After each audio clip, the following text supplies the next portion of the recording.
မင်္ဂလာပါဗျနာမည်တစ်လုံးနဲ့မြောင်တစ်လုံးနဲ့ဒါပေမဲ့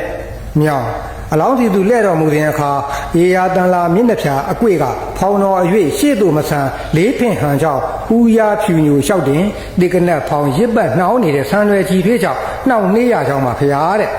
ဆံရွယ်တွေကိုပြန်ဖယ်ပြီးရေညာမှာဖွေရှာကြည့်တော့အမျိုးသမီးငယ်နှစ်ဦးရေစလာဝဲခေါင်းလျှော်ခေါင်းဖြီရေကူးရမှမျော၍ပါလာထိုးဆန်းတဲ့ကြောင့်ပါဖရာတဲ့စုံစမ်းဖွေရှာကောင်းခြင်းငါးပြပြည့်စုံပါတဲ့တထေးကြီးသမီးခင်ဦးနဲ့ခင်လက်မိမ့်မမြတ်တို့လက္ခဏာပြည့်စုံကြောင်းသိရတဲ့ထိုရွာကြီးအခြေကက်မြောင်စီတဖြင့်ဂါမအမိနာမတီတာကမြောင်တဲ့ကာလရွေလျာအတန်ညက်မှာအတန်ဖြင့်မြောင်ဟုပြောင်းသွား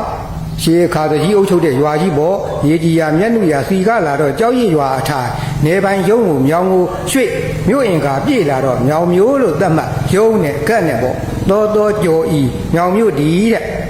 66နှစ်တည်းရောင်းမြန်လက်တော့1966ခုနှစ်ပေါ့ပကံပရင်နရပတိစီသူလက်ထက်မြောင်နယ်တဝိုက်ကိုပေါင်းမြောင်းတိုက်ဒေသတဲ့တဘာဝနှုံးမြေကိုင်းကျွန်းဩဇာအစီအနစ်တွေကတည်ရပြည့်တည်းဆံတဘာသီးနှံပဲစိုက်ကျဲသမျှဟာလှမလှအလွန်ဖြစ်ထွန်းတဲ့မြောင်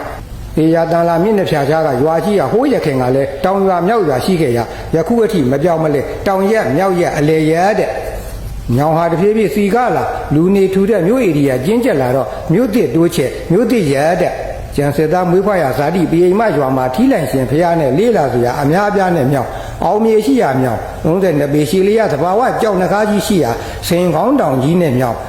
ကိုလိုနီခေတ်ပြီးသူကလက်ရလေးလာစရာရွှေမြတ်တစ်ချက်နဲ့အင်္ဂလန်ပွလုံးတွေနဲ့ဝက်မစွတ်ကျောင်းတော်ကြီးနဲ့မြောင်စာရေးထရာမှာကြီးရွှေဘိုမိမိကြီးရဲ့မြောင်အဆိုတော်ကြီးမြောင်မြို့အုံမြင့်ရဲ့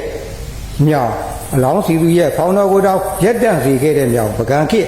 လူရဲကောင်းမင်းကြံစစ်မွေးဖွားရမြောင်သခိုင်းတိုင်း38မြို့မှာတစ်မြို့တည်းတစ်လုံးတည်းဒါပေမဲ့မြောင်လူနီမောပါကျေးဇူးတင်ပါတယ်ခင်ဗျ